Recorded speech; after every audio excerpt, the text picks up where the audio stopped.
Դիտեք առաջին ալիք Ամերիկայի հեռուստակոնտենտը։ Բաժանորդագրվեք առաջին ալիք Ամերիկայի YouTube-յան ալիքին First Channel America։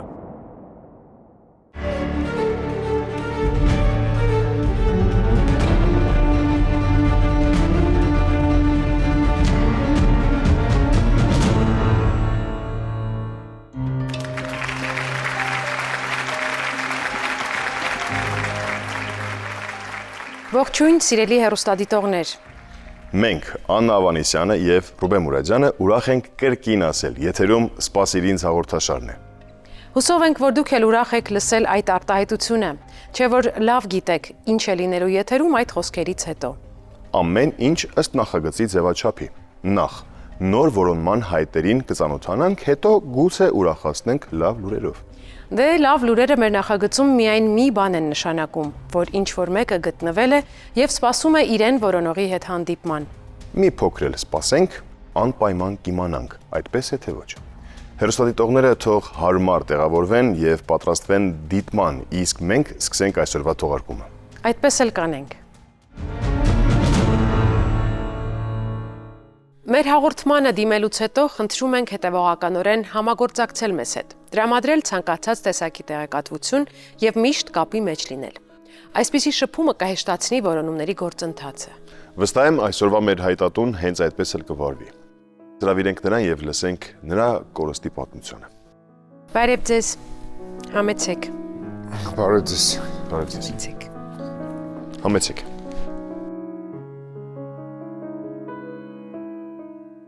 Խնդրեմ ներկայացեք։ Ես Մանթաշ Փափախչյանն եմ, որոնում եմ պապիկի սիրա ընտանիքին։ Պապիկի ընտանիքին։ Երևի երկրորդ ընտանիքին։ Այո։ Ինչ տեղեկություններ ունենք պապիկի անուն ազգանունը ներկայացնենք։ Էստի ավելի ճիշտ տեղեկությունն է, ճիշտ անունազգանունը։ Այս Պադոլսկի արխիվներից է։ Ես ընդյան թուղթն է եկել, որ ինքը էլի կորել է Պրապալ Բեզվեսցի։ Փափախչյան Մանթաշ Խաչիկեստի Խագոևա գրած ծնվել է 1907 թվին։ Ինչպես է ընդհատվել կապը նրա հետ։ 41 թվին գնացել է պատերազմ, մինչև 43 թվը նամակներ եկել է։ Վերջի նամակը 44 թվին է եկել, որ տատիկիս գրել է, ինչ որ ունեմ ինձանից, խնդրում եմ չպահես, ոնց ասում եմ տենցի արա, միայն վառի։ Դրանից հետո կապ չի եղել։ Եկել է թուղթ Պրապալ Բեզվեսցի 69 թվին գալիս է մերոնք այնվաղ Ռուսաստան էին աշխատում, իր աղբերը, պապիկի աղբերը Վանաձորում ապրում, Խաբարանում ասում եկեք ձեր հերը գալիս է։ Դա 69 թվականին։ 69 թվին, որ գալիս են մերոնք, պապիկի աղբոր որ տենում են, ասում եղավ տենց մարդ, բայց ձեր հերը չէր, անծանոթ մարդ էր։ Որ ողբերս մնում է, որ տենա այդ մարդուց տեղեկություն ունենա էլի, ով է եկե, որ պապիկը չէր էլի, ասենք ուրիշ մարդ էր, Բեյրութից գալիս է, ինչ որ զավոդ նայելու տենց գիտենք մենք, իր երկու տղու հետ։ Ու որ տանում են մեր իմանալով, որ անտառի տակ եղում, թե որ դե հաց ուտելու, այն տաքսին որ հաց ջուր է տանում, լիմոնադ է տանը բերը, ոսկի փող է տալի, ասում է գնա ես ինչ հասցի ու ես ինչ մարդում բե, այսինքն իր հարազատ աղբորը։ Այդ հանդիպումն եղնում է ու ինքը ասում է եկավ տենց մարդ հանդիպում եղավ, բայց ձեր հերը չէր, այսինքն իմ աղբերը չէր։ Հորողբերս որ գնում է, եւ այդ Վանաձորում պուճուր տաքսի սերվիս ա եղել, մի քանի մաշինա որ հարցնում է, մեկը դուրս է գալի, ասում է ես եմ եղել։ Ասում է ես մարդն է եղել, ասում է հա։ Ասում է հանդիպում ինձ է եղել, անծանոթներ էին թե հարազատ։ Դե ասում է հարազատի հանդիպումն ու անծանոթինը ես չեմ ճոգում, ինչ հանդիպում էր, հարազատ աղբերն էր։ Ու որ հետքերով գնում է Երևան, դե չեմ գիտի ինչ կազմակերպություն ա գնամ, թե ինչ հիմնարկա գնամ, ինչ որ մի հատ Շաքարյան ազգանունով մարդ, հորողբորս կանչում ա կողքի, ասում են չի կարիք ունես տղա ջան, որ փնտրում ես այդ մարդուն, ասում է որ կարիք ունեմ։ Դե ասում է եթե ուզում եք լավ եղնի, ինքն է պրոբլեմ կունենա, դուք եք ունենաք պրոբլեմ, ավելի լավ է հանգիստ թողեք, որ կգնա թոշակին որ հանդիպում կեղնի, դրանով փակվել ամեն ինչ։ Համի ես գիտեմ, որ ինքը ունի տղեկ, իր երկու տղու հետ եկել է։ Դրանից հետո 97 թվին, 96 թվին ես պապիկի աղբոր աղջկա մոտ եմ եղել։ Որ ասի վերջ-վերջով դե ասա էլի, ասավ տղա ջան, ասավ լաց եղավ, ասում եմ իմ աշկերը քո պապիկին չի տեսե։ Ես տանը չեմ եղել, որ ինքը եկել է։ ու խնդրում եմ ինձ այդ հարցել մի տու էլի, ասի լավ եկավ։ Պատերազմ մեկնելուց առաջ դե բնականաբար կին երեխաներ ունեցել է, ձեր տատիկն, ահա, կասեք խնդրում եմ ձեր տատիկի անունը երեխաների ում է թողել այստեղ ձեր պապը։ Արաքսիա Եգորի Սարգսյան տատիկս էր, Անելիք Մարտիրոսյան առաջ Փափախչյան։ Ձեր հայրը։ Հայրս Մելսիկ Փափախչյան, Ֆրոնզե Փափախչյան ու Խաչիկ Փափախչյան։ Կա կասկածանք, որ գուցե ելնելով աշխատանքից գուցե անուն ազգանուններ է փոխել։ Մեր ազգանուն առաջ եղել է Տեր Բարսեղյան։ Ու մեկ է կա, որ ինքը եկել է, որ երկու տղու հետ եկել է Վանաձոր, իմանալով էր 14-15 տարեկան այդ տարիքի տղեկ, ինչ ֆուտբոլ ա եղել, ինչ ա եղել, չեմ գիտի, մեր ազգանունով ա խաղացրել, թե սուտի խաղ ա եղել, թե ինչ ա եղել, բայց մեր ազգանունն ա գրել տվենդի, էլի, որ Փափախչյան էս ինչը, Փափախչյան էս ինչը, բայց երեխեքի անունը չեն գիտի։ Ասացիք, որ ձեր ունեցած տեղեկություններով այդ մարդը, որ ենթադրում ենք ձեր պապիկն է, Բեյրութից է, հա, եկել այստեղ Հայաստան։ Բերյութի հետ կապված ոչ մի Չէ, հարցում չի 90 արվել։ թվից հետո արդեն շատ է որ բացվեց, եկեղեցի նամակներ, ամենտեղ նամակներ, ոչ մի պատասխան։ Իսկ այդ թուղթը, որ եկել է որ թվականի է, անհայտ կորածի։ 13 թվին է, թե 14 թվին է այս թուղթը Պադրուսկից եկել պատասխանը։ Մենք պետք է խնդրենք ձեզ, որ նայելով տեսախցիկին, ձեր ուղերձը հղեք ձեր պապիկի հավանական ժառանգներին ու այս պատմության մասին ինչ որ բան իմացողներին։ Որոնում եմ պապիկի ժառանգներին կամ իրանց իմացողներին, այս պատմությունը իմացողներին, որ տեղեկություն իմանանք, վերջապես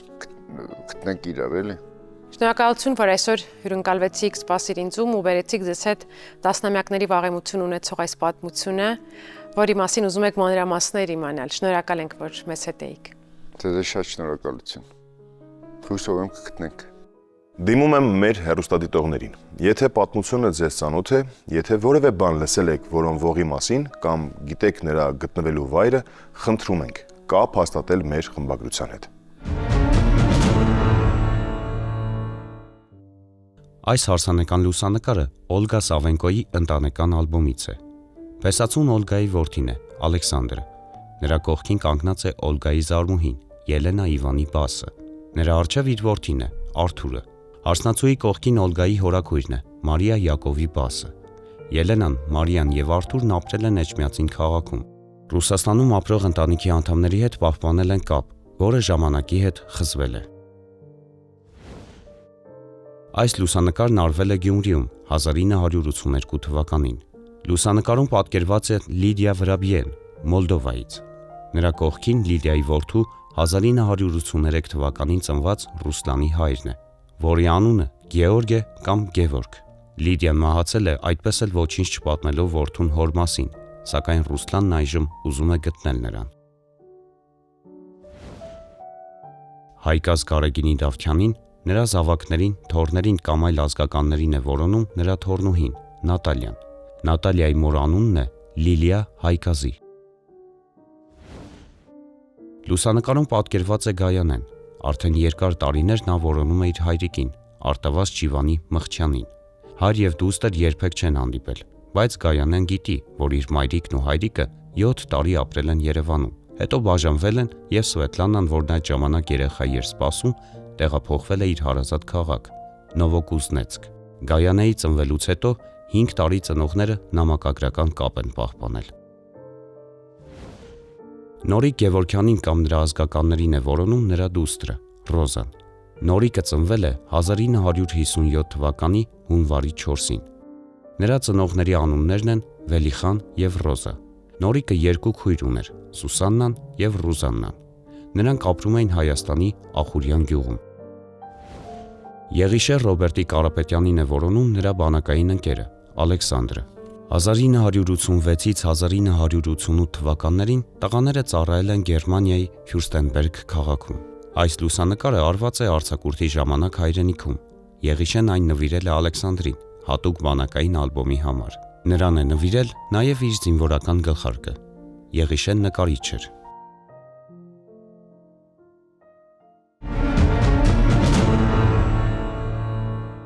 Առանց հարազատների ասես պոկված լարերով կիթառ լինեմ։ Այսպիսի խոստովանություն լսեցինք մեր հաջորդ պատմության հերոսուհուց։ Եվ սա պարզապես ազդեցիկ արտահայտություն չէ։ Սա հոգու ճիչ է։ Հավանաբար այս խոսքերը հասկանալի կլինեն բոլոր նրանց, ովքեր երկար ժամանակ բաժանված են հարազատներից, ովքեր տարիներով չունեն ոչ մի նորություն ազգականներից, անգամ եթե կյանքը հաջող է դասավորվել, անգամ սեփական ընտանիքի երեխաների գոյությունը չի կարող քողարկել միայնության զգացումը։ Այն սրվում է հատկապես տոն օրերին, երբ ոմանց հեռախոսները անդադար զնգում են, օրը լցնելով ջերմ շնորհավորանքներով ու բարի մաղթանքներով։ Իսկ ոմանց հեռախոսները լռում են, հիշեցնելով, որ կյանքում մի կարևոր բան է պակասում։ Այսօրվա մեր պատմությունը երկու կանանց մասին է, որոնք այդպիսի զգացումով ապրում են արդեն 45 տարի։ Շատ լավ գիտակցել են, որ ինչ որտեղ այս աշխարհում հարազատներ ունեն, որոնց հետ շփվելու հնարավորությունները պարզապես մի օր սպառվել են։ Երկու կանայք էլ չեն հաշտվել իրականության հետ, չեն հաշտվել միայնությանը ու ընտանեկան ջերմության բացակայության հետ։ Եվ միշտ հավատացել են, որ մի գեղեցիկ օր կրկին հնարավորություն կունենան գրկելու հարազատ մարդկանց։ Ամենակարևորը երկու կանայք, որոնց մասին պատմում ենք, ազգականներ են, եւ նրանցից մեկը վերջապես որոշել է դիմել «Սպասիր ինձ» նախագծին։ Նրա անունն է Ալիսա Ավետիսյան։ Ապրում է Փարիզում։ Երջանիկ մայր եւ տատիկ, որի կյանքում այնուամենայնիվ մեկը պակասում է։ Լսենք, թե ինչ է նա պատմել եւ ում է որոնում։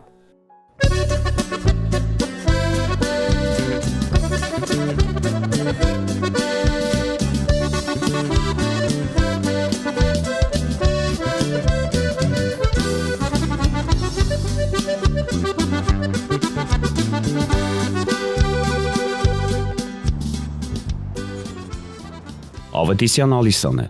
Նա արդեն 15 տարի է փնտրում է հորեղբոր Գարսևանի երեխաներին, որոնց հետ անցկացրել է իր ամբողջ մանկությունը։ Նրանք միասին հոկտեմբերյան քաղաքում են ապրել։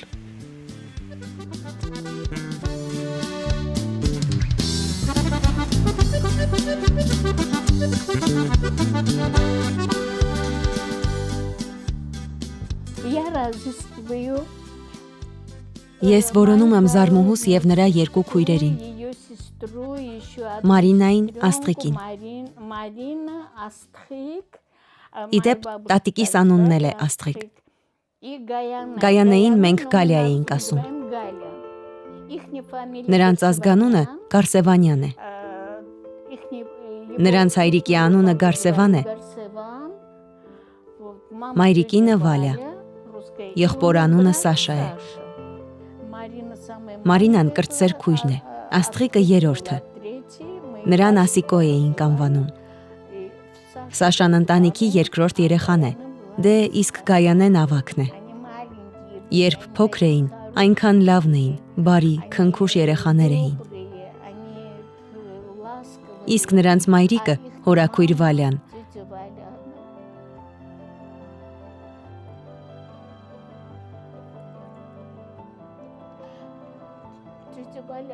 Նա պարզապես հրաշք էր ինձ համար։ Նա շատ լավն էր։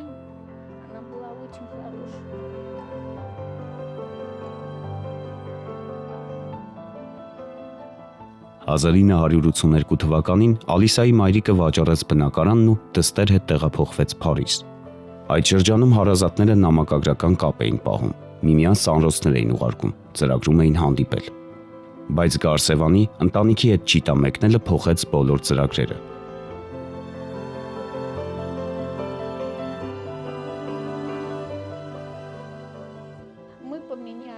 Մենք փոխեցինք բնակության վայրը, հասցեն։ Հետո, երբ ամուսինս հիվանդացավ, ես վաճառեցի բնակարանը, որ կարողանամ վճարել նրա բուժման համար։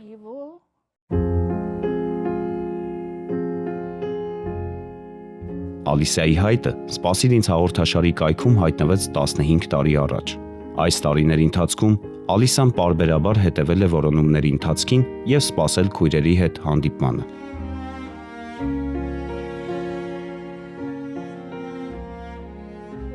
Շուտով 73 տարեկան կդառնամ։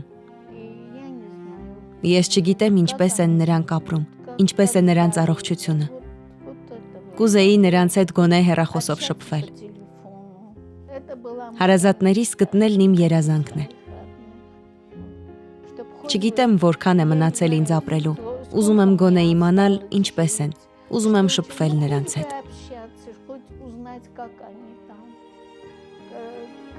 Ուզում եմ իմանալ, ինչպես են ապրում։ Հիշում են ինձ, թե ոչ։ Գայանե,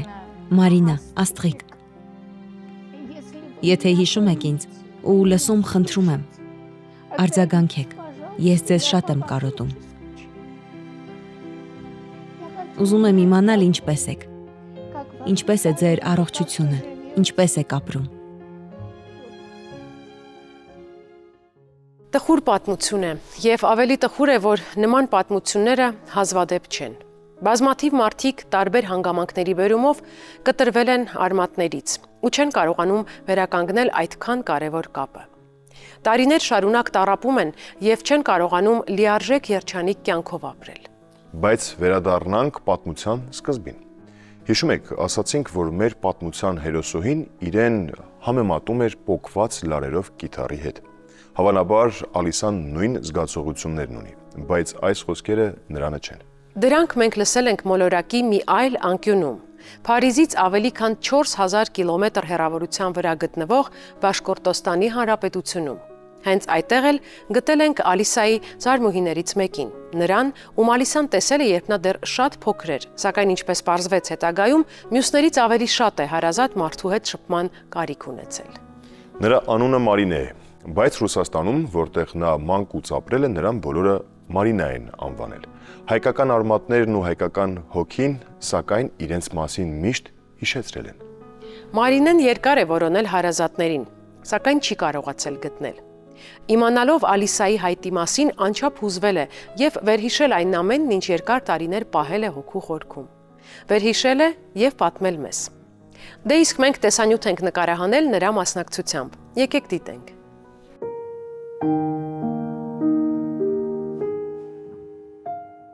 Մարինա Կանաևան իր որդիներին ու նրանց կանանց շատ է պատմում Հայաստանի եւ հայ ազգականների մասին։ Այդ զրույցներում նա հաճախ է հիշատակում իր հորեղբոր դստերը Ալիսային։ Շատ բաց գույնի մաշկ ուներ, նուրբ ու սպիտակամաշկ էր։ Իմ ավագ թոռնուհին էլ է այդպիսին, եւ ինչ որ բանով Ալիսային է հիշեցնում։ Ալիսայի հայրը Մովսեսը վաղ տարիքում է մահացել։ Աղջիկը ապրում էր մայրիկի հետ Հոկտեմբերյանում, Մարինայի ընտանիքի տան հարևանությամբ։ Մանկության տարիներին քույրերը միասին շատ ժամանակ են անցկացրել։ 1980-ական թվականներին Ալիսան մայրիկի հետ մեկնեց Ֆրանսիա։ Նա հորեղբոր ու նրա զավակների հետ նամակագրական կապ էր պահպանում։ Ամուսնանալուց հետո էլ մեկ անգամ Հայաստան է եկել։ Լավ չեմ հիշում երբ էր։ Կարծեմ նոր էին ամուսնացել։ Կամ գուցե դեռ նշանադրված էին։ Եվ ինչպես ընդունված է Հայաստանում, այցելում էին բարեկամներին։ Հիշում եմ, երբ Ալիսան եկավ, շատ գեղեցիկ սև մորթե օձիք էր հագին։ Մենք կատու ունեինք, որին մի չեխոսլովակցի հոկեյիստի պատվին Կլապիչ էինք կոչել։ Նա հաջողացրել էր թռցնել այդ օձիքը։ Մայրիկս անհանգստանում էր, հայրիկս տեղը չէր գտնում, ասում էր, ինչպես թե, իմ տան մեջ ինչ-որ բան կորի։ Ես փոքր էի, դե արդեն չոչ չէի անում, բայց սեղանի տակ դեռ կարող էի քայլել։ Կրացա, որ նայեմ, ու տեսա, որ այդ չարաճճին գողացել էր օձիքն ու վրան պառկած հանգստանում էր։ Ալիսան նամակագրական կապ ուներ ծնողներիս եւ ավագ քրոջս հետ։ Ես գիտեի նամակների մասին։ Ես տեսել եմ լուսանկարները, որ նա ուղարկում էր քրոջս ու ծնողներիս։ Քանի որ ես կրտսերն եմ, բոլոր լուսանկարներն ու փաստաթղթերը ավագ քրոջս մոտ են։ Մարինայի հայրը Գարսևանը հաճախ էր մեկնում Չիտա, արտագնա աշխատանքի։ 1990-ականների սկզբին նա կնոջ ու երեխաների հետ բնակություն հաստատեց Անդրբայկալում։ Դրանից հետո կապը Ալիսայի հետ խզվեց։ Ծանր ժամանակներ էին, եւ յուրաքանչյուրն իր կյանքը դասավորում էր ինչպես կարող էր։ Այն ժամանակ էլ քույրս գրում էր նրան, բայց պատասխան չէր ստանում։ Ամենայն հավանականությամբ այդ շրջանում նա տեղափոխվել է, եւ մենք այդ մասին չենք իմացել։ Իսկ որևէ մեկից ճշտելու հնարավորություն չկար։ Հիմա բոլորիս կյանքում ամեն բան հրաշալի է, փառք Աստծո։ Բոլորս ողջ ու առողջ ենք։ Բոլորս հասուն երեխաներ ունենք, թոռներ։ Ես ամենափոքրն եմ։ Եվ արդեն թոռներ ունեմ։ Էլ չասեմ ավագների մասին։ Ամենահարուստը Գայանեն է, 5 թոռ ունի։ Վերջերս Մարինայի թոռնիկին դպրոցում հանձնարարեցին տոհմածառ նկարել։ Հենց այդ տնային հանձնարարությունը կատարելիս էլ Մարինան ու նրա ընտանիքի անդամները որոշեցին դիմել «Սպասիր ինձ» նախագծին, Ալիսային գտնելու խնդրանքով։ Հայտ լրացնելու համար մուտք գործեցին կայք ու այնտեղից իմացան, որ Ալիսան էլ իրենց է փնտրում։ Ուրախությանս չափ չկար, չէի կարողանում կանգ առնել։ Անդադար խոսում էի ու խոսում, ուզում էի ուրախությունս արտահայտել։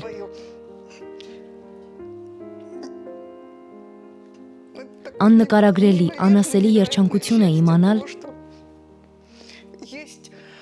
որ կա մարդ, որը որոնում է քեզ ու սպասում։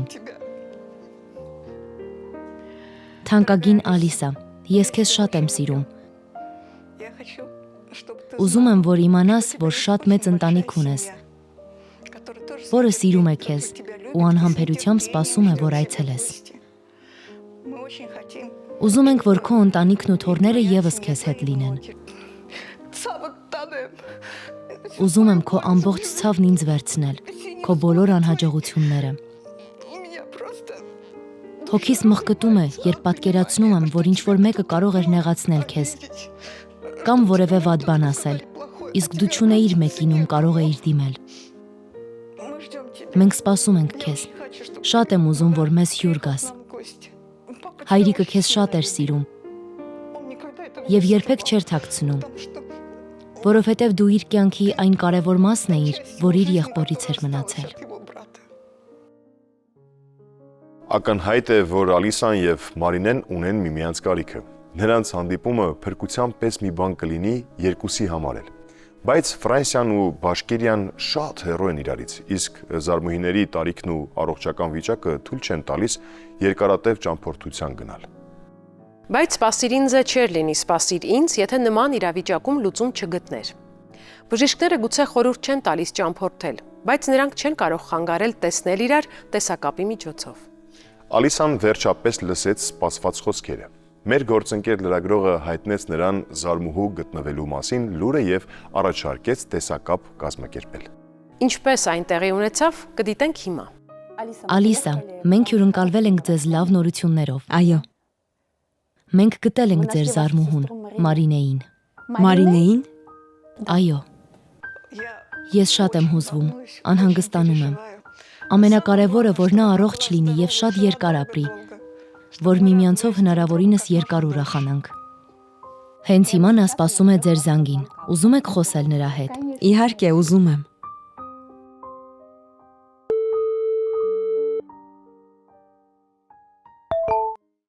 Մարինա, ողջույն։ Ալիսա, թանկագինս։ Խոսքեր չեմ գտնում։ Ինչպես եք։ Ինչպես են աղջիկները։ Մենք լավ ենք։ Ինչպես ես դու այնտեղ, մենակ, մեր աղջիկ։ Դու այնքան նման ես մայրիկիդ, Մարինա։ Այո։ Իմ հորաքույր Վալիային։ Այո։ Գիտես, որքան ուրախալի անակնկալ էր մեզ համար, երբ տեսանք, որ մեզ որոնում ես։ Հարսս ասաց. «Մամ, ձեզ որոնում են»։ Հարցրի, ով։ Ասաց Ալիսա անունով մեկը։ Ճանաչում եք նման մարդու։ Ասացի, իհարկե ճանաչում եմ։ Ինչպես կարող եմ չճանաչել։ Քույրս է, հայրիկիս ավագ եղբոր դուստրը։ Ալիսա, թանկագինս, մենք մի ընտանիքից ենք։ Որքան էլ ասես, որ ես մայրիկիս եմ նման, բայց մենք միմյանց էլ ենք նման։ Եթե քեզ փողոցում տեսնեի, կհասկանայի, որ իմ հարազատն ես, սիրելիս։ Մեր կյանքում ամեն բան կարգին է։ Ժամանակը եկավ եւ կյանքից հեռացավ հայրիկս։ Որոշ ժամանակ անց էլ մայրիկս մահացավ։ Այո, Իսկ մենք 4-ով, փառք Աստծո, ողջ եւ առողջ ենք։ ես 2 թոռ ունեմ։ Աղջկաս երեխաները։ Մենք հիմա Փարիզում ենք ապրում, Դու տղա էլ ունեիր, Սաշան, այնպես չէ։ բայց նա չի ամուսնացել։ Իսկ աղջիկս ամուսնացել է եւ 2 երեխա ունի։ Հիմա Պորտուգալիայում է։ Ալիսա, այնքան եմ ուզում, որ ինձ մոտ գաս։ Ուզում եմ ոչ թե պարզապես դիպչել քեզ, այլ գրկել։ Գրկել ու արտասվել։ Դե դա մեր ավանդույթն է։ Առանց դրա չենք կարող։ Ես ամբողջ հարցազրույցի ընթացքում լաց եմ եղել։ Դու ճիշտ իմ հորաքույր Վալյան ես։ Շատ նման ես նրան։ Որքան էի նրան սիրում, հարգում։ Բոլորս սիրում էինք նրան։ Հայրս ու մայրս միշտ ուրախանում էին քեզնով։ Հայրիկն ասում էր, Ալիսան մեր աղջիկն է, իմ միակ եղբոր, միակ դուստրն է։ Հաճելի հիշողություններ են արթնանում։ Դու իմ մանկությունն ես, իսկ ամենաքաղցր հուշերը հենց մանկության հետ են կապված։ Մենք իրար միայն մանկության ժամանակ ենք տեսել եւ վերջ։ Այո։ Ես ուզում եմ, որ դու իմ աղջիկներին տեսնես։ Ահա նրանք, ուզում եմ տեսնես։ Բարև ձեզ իմ գեղեցկուհիներ։ Սա ավագ դստերս աղջիկն է, Ելիզավետան։ Սա կրտսեր որդուս աղջիկն է, Անաստասիան։ Այո։ Ուրախ եմ շատ։ Ես երջանիկ եմ։ Ես նույնպես։ Թող բոլորն իմանան, որ ես ավագ քույր ունեմ, Ալիսան։ Այո։ Իմ հրաշալի աղջիկ։ Դու միայն առողջ եղիր։ Որքան բան ունենք իրար պատմելու։ Այո։ Որքան բան ունենք հիշելու։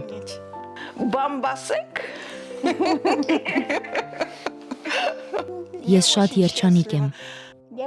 Ձեզ միշտ էլ հիշել եմ ու որոնել։ 15 տարի սպասել եմ այսօրվան։ Սպասել եմ, որ այսպես խոսենք իրար հետ։ Այո։ Հիմա հանեմ ակնոցս, որ ինձ առանց ակնոցի տեսնես։ Գալիային նման եմ։ Դու մայրիկին ես նման։ Պապայիս, մամայիս երեխեն եմ, էլի։ Ես շատ կարոտել եմ, շատ սիրում եմ երեխեք ջան։ Գիտես ինչ պատմություն եմ հիշել։ Դու մի գեղեցիկ սև մորթուց օձիք ունեիր, եւ մեր կատուն այն թրցրել էր։ Ինչպես էր հայրիկն անհանգստանում, որ իր տանն ինչ-որ բան է կորել։ Մինչդեռ կատուն դրա վրա քնած էր։ Սիրում եմ, համբուրում եմ, երբեք չեմ մոռանում։ Դեռ կշփվենք։ Դու իմ կիթառի գլխավոր լարն ես։ Այսուհետ կիթառ ենք նվագելու եւ երգելու ենք։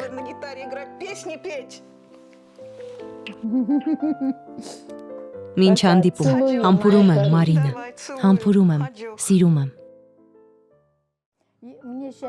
Հիմա հոգումս այնպիսի հանգստություն է, որ տեսա քրոջս։ Ամեն բան լավ է։ Ողջ ու առողջ են։ Սիրտս կարծես կիսված էր, իսկ հիմա սրտիս կտորները միացան իրար։ Երջանիկ եմ, ուրիշ ինչ կարող եմ զգալ։ Ահա այսպիսի իրավիճակներից է կազմված երջանկությունը։ Շատ երջանիկ եմ։ Այլևս չեմ ուզում լաց լինել։ Կարծում եմ, հիմա հեռուստադիտողներն են արտասվելու։ Ամբողջ ընտանիքս է արտասվելու։ Ես երջանիկ եմ եւ բոլորին մաղթում եմ զգալ նման երջանկություն։ Ուզում եմ շնորհակալություն հայտնել Սպասիր ինձ նախագծին եւ այն հանճարեղ մարդուն, որը այդ գաղափարի հեղինակն է։ Թող բոլորն, ովքեր հիմա տեսնում են ինձ, իմանան, որ պետք է որոնել, ձեզ կօգնեն։ Որոնեք եւ անպայման երջանկություն կլինի ձեր կյանքում։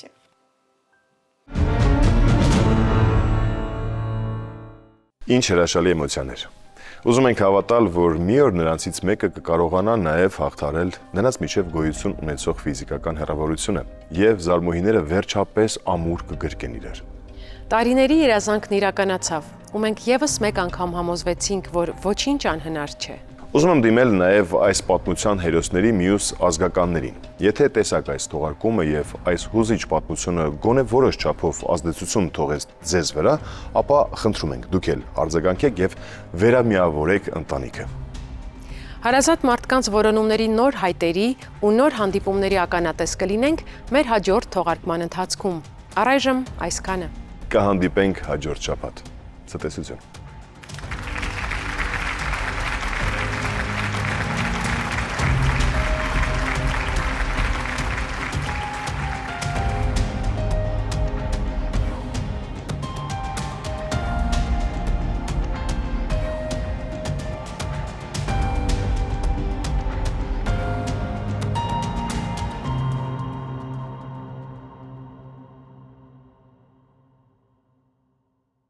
Դիտեք Առաջին ալիք Ամերիկայի հեռուստակոնտենտը։ Բաժանորդագրվեք Առաջին ալիք Ամերիկայի YouTube-յան ալիքին First Channel America։